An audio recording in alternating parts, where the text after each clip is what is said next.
Hey there, today we're going to be talking about the AGM battery system and some best practices to make sure you're maximizing your power.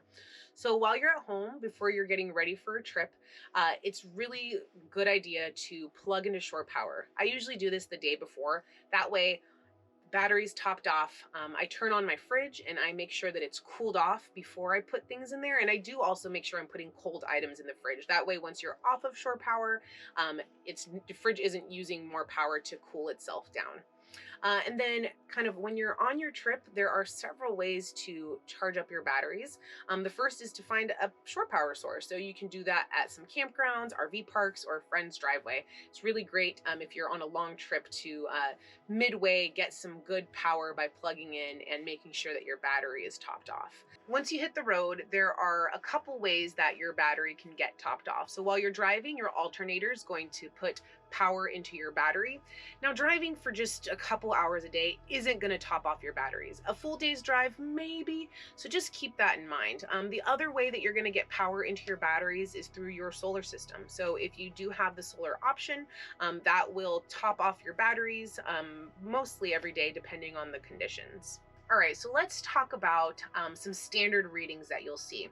So the first thing to know is that depending on the age of your camper, you're going to be able to see your voltage in some different places. The most accurate is usually going to be on your solar controller. So right now, this camper is plugged in. You'll see it's at 13.6. So when your camper is plugged into shore power, it's going to read anywhere from the high 13s to 14. And that just means that you're getting full current into your system. A general reading when your camper is kind of resting, so no power coming in and no draws on the power, you're going to want to see probably 12.8 to 13, and that means that your battery is at full capacity. Standard use, so let's say you have the fridge on, you have the lights on, you're going to see readings anywhere between 12.4 to 12.8, and that's just good standard use. When you need to start getting worried is when you start seeing numbers under 12.3, 12.2, and that means that your battery is very low. Once your battery hits that stage, things are going to kind of stop working in your camper, and your battery might not even charge if you turn on your truck. A 12-volt battery, like a 12-volt reading, means that your battery is dead. So you need to find some shore power and get that charged up.